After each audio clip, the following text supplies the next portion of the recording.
Good morning, everyone. In this week's Torah portion, it talks about the laws of kosher. And it says for an animal to be kosher, it has to have two simanim, two signs. It has to have split hooves, and it has to chew its cud. And then the Torah says that there are four animals in the world that have one of the two signs, and therefore they're not kosher. And the Torah says, but this you shall not eat. The Torah says the camel, the hyrax, and the hare, because they chew their cud but do not have split hooves. And the pig you should not eat because it has split hooves but does not chew its cud. And we mentioned yesterday how fascinating it is that the Torah is able to say definitively that there are only four animals in the world that have one of the two signs and that they're not kosher as a result.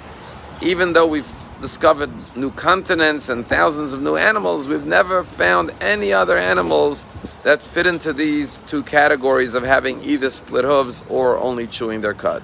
But there's another very fundamental and important lesson from this law of kosher. When the Torah says these four animals are not kosher, the Torah says as follows: do not eat the camel, the hyrax, and the hare, because they chew their cud, but they don't have split hooves. Do not eat the pig because it has split hooves but does not chew its cud. And the question is, if the Torah wanted to say these four animals are not kosher, the Torah could have just said, don't eat the camel, the hyrax, and the hare because it doesn't have split hooves. And do not eat the pig because it does not chew its cud. And I would understand why it's disqualified, because it lacks one of the two signs. But that's not what the Torah says. The Torah says, don't eat the camel, the hyrax, and the hare, because although it does chew its cud, it does not have split hooves. And don't eat the pig, because although it has split hooves, it does not chew its cud. What the Torah is teaching us is a very fundamental lesson, that even when you have to point out something negative, like it's not kosher. Why? Because it lacks either split hooves or it doesn't chew its cud.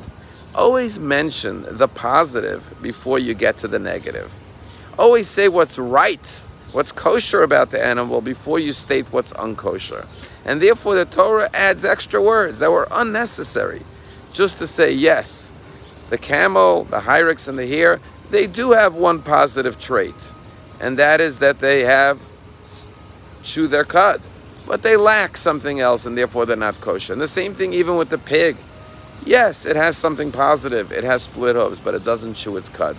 And if the Torah goes to such lengths to state something positive about a pig, to not just totally disqualify it and say it's unkosher, how much more so when we talk about our human beings, our fellow man, that before we point out what is lacking, what is deficient, what is negative, always first accentuate and point out what is positive.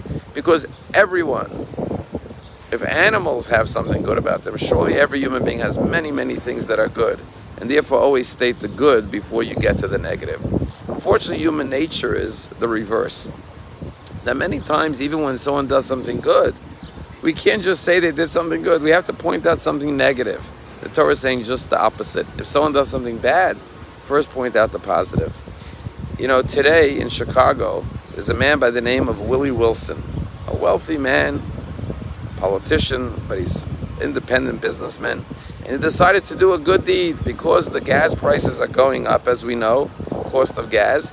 He decided that today he's giving out $1 million in free gas. He arranged with 48 gas stations that anyone could line up in these 48 gas stations and they could pump $50 of free gasoline.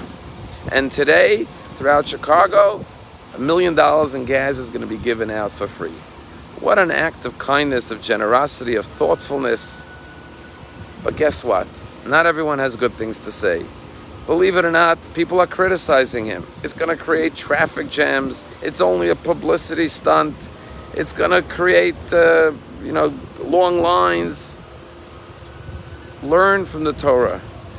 Always see the positive. And even when there's negative, first see the good.